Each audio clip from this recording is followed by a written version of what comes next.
staring problem at the shop alongside his whole demeanor, I'ma assume he's trying to start something, and we fighting that. And since everyone else in the shop hate him too, they're joining in with just jump him.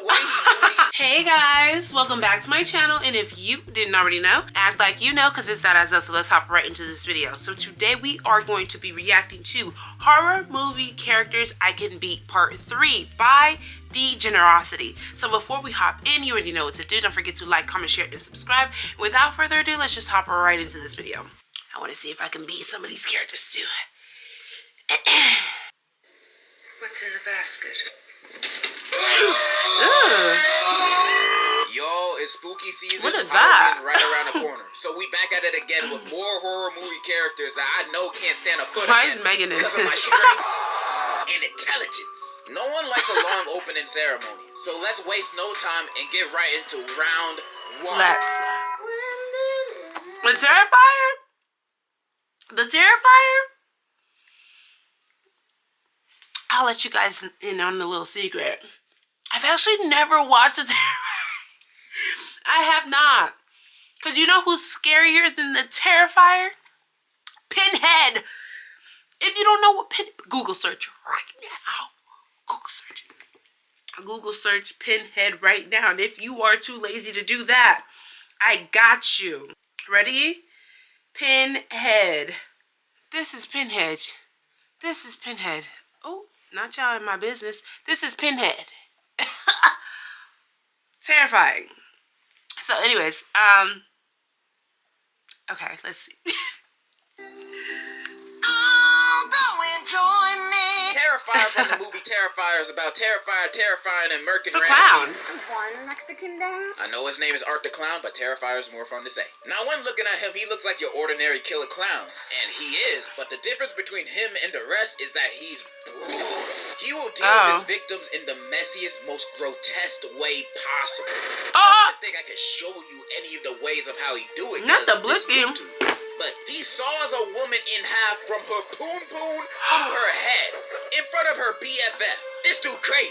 However, I don't think he's all that terrifying based on my observation. I've heard it's scarier. In the first movie, when we get introduced to him, we as the audience can subtly tell that there's something different about this guy from everybody else. I would laugh. I don't know if you can notice, but this man's teeth is terrible. It looked like he never picked up a toothbrush a day in his life. You could tell he at least got gingivitis or mouth cancer. Ooh, not so gingivitis. That's in a fight against me. He technically fighting two battles at once. He also gets bitched by the pizza shop owner for being weird and creepy. Now, this would have been an amazing moment to jump on. Even though at this point in the movie he hasn't killed anyone yet, him having a staring problem at the shop alongside his whole demeanor, I'ma assume he's trying to start something, and we fighting that. And since everyone else in the shop hate him too, they're joining in with him. Just jump him. The way he do these murders, he strikes me as someone you can win against if you can sneak him or come in numbers when he don't got a gun. Now, I know he's technically a demon since he gets revived at the end of the first and second movie, but he got no other demon powers. Plus, his revives takes at least 2 to 3 business days to do. So I have time for seconds. I just gotta be on my toes. This is low to mid diff at best. Who made that mess? Long about FBI. I'm so sorry. For me, all you have to do is go get you some holy water. That's really all it is. If he a demon, get you some holy water. Okay? I'd sit up in the church, sit up in my house, my Bible. Cause who finna touch me? Not you, demon. Agent who gets assigned to a case of a string of murders, and each one leaves a note signed by Longlegs. This guy. However, what's weird about these murders is other than the letters left at the scene, there's no physical evidence that this guy is the killer. Even though he definitely is. Like, look at him. He gotta be guilty of something. The reason for the lack of evidence is because there's 2 more accomplices to the murders. The main character's mom and Satan, the devil himself. They've been creating dolls of their victims, giving it to them, and having the devil do the rest. So this is a powerful force I'm dealing with. How am I supposed to beat these guys when they have the literal devil on their side? You get Jesus on your side? Joke's on them. Because I deal with the devil every day. Through my struggles. Temptations. Anger. What is going on? And almost half the time I end up winning. Because I have God on my side. And in a fight against these devil-worshipping demons, I believe he will give me the strength of 1,000 young niggas. punish these sinners to death in a life or death boxing match. So yes, I could confidently say, on God, I'm beating the devil alongside his ugly ass disciples too. No dip. I have the Holy Ghost with me.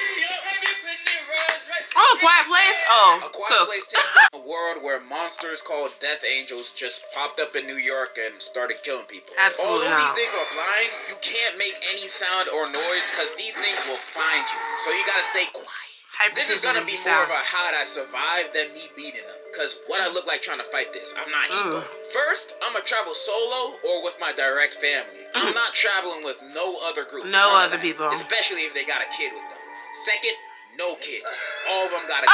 Cause they'll be the first ones to get us killed. Yeah. Most of them be crying over the smallest things. Plus, they won't be able to run from these monsters with their little legs. They're a free meal for these things.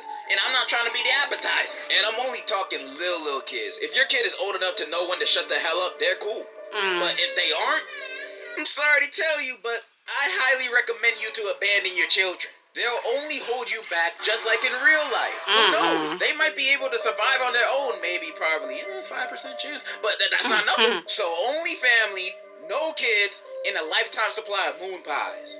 That's insane. Gotta stay fed somehow. In fact, we probably don't even gotta do all that. Cause spoilers, their weakness is high-pitched frequencies. So you can basically go to PetSmart and buy a dog whistle and have them beat.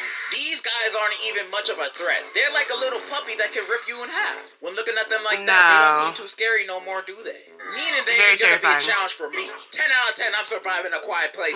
Wild scream. Well, he's not. Especially with the moon pies, they come in little plastic bags. You're cooked. You're cooked. Those aliens are hearing you. It's literally the equivalent of this sound. You gotta... and you're done. This kind of turned out to me debunking which ones he would survive. Need you to shake that booty. I'm blocking you, brother. Unfried is a movie taking place in a Skype call. A group of friends are chatting, then the ghost of their friend that self-destructed exactly a year earlier joins the call and starts murking them one by one. Until one of them confesses about recording and posting an embarrassing video of her, which ended up being her 13th reason. And the ghost power level is pretty strong. It can physically break into their house and it's shown powers of mind control. So she ain't like some of those other ghosts that exist just to haunt you and be spooky. This ghost means business. But y'all know me. No person, ghost, or demon gonna catch me lacking. I know I can beat this ghost. The only reason these guys had a hard time with it is because these group of friends are dumber than a sack of potatoes. Although they do try calling the police once and attempt to track the ghost down as if it ain't a ghost. Why would you call the police for ghosts? To fight against this ghost. They just play along with its death games. And I'm just wondering why none of these guys are leaving. Right. The ghost said if anyone leaves the call, they die. But they can leave the house without the ghost knowing while staying in call at the same time. Everybody's screaming and distracting on there. Laura ain't gonna notice. By the way, that's the name of the ghost. And even if she were, we don't know that because they don't even try it. Or even better, secretly text everyone in the chat to turn off their Wi-Fi at the same time. Right. So they all leave the Skype call at once. Because with this, they technically did not leave the call. They got kicked out. So it doesn't count. And even if it do, it can't go after all of us. It's one ghost. Only one of y'all gotta die. Not me though. Or we could do the best option, which is to confess your sins. Because spoilers, the main girl in the movie was the one that filmed Laura's 13th reason and posted it. Did she survive? In the film, when she was researching how to stop ghosts from killing you and your friends on FaceTime, the website said admitting guilt is the only way out. So all she had to do was say, yo, about the video and the bullying and me being the reason you shot yourself. My bad, like, I didn't even know you were gonna do all that for real. She could have just done that, but instead, she blames her friends when the ghost asked who did it, getting them killed, with her still dying because the ghost knew she was dying the whole time. Unbelievable. All of this bloodshed was completely avoidable. I've listed a few good options to beat this ghost and save your friends' lives at the same time. But you know what this girl does at the end of the movie instead? She goes on chat roulette, begging people to call the police for her. Now, if this is not the dumbest option, I don't know what is. These guys are so dumb in the movie. There's no saving them.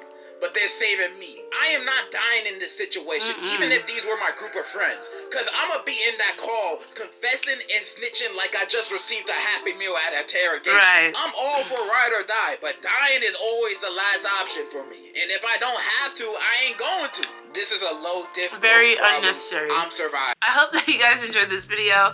It kind of turned into me kind of debunking whether he would survive, and honestly I wanted to kind of put my own strategy or spin on it, but I kind of figured it would make the video really long, and I don't want it to be too long. I want it to be more so entertaining than that. But yeah, it looks like I have a couple of movies on my hands to watch, you know, as a horror connoisseur. So yeah, if anything, let me know what type of horror movies you guys are watching, and maybe I'll do like a review of Longlegs and The Terrifier. Yeah. So yeah, anyways, let me know what you guys thought about this video down below. Don't forget to like, comment, share, and subscribe, and I will see y'all in the next one. Bye!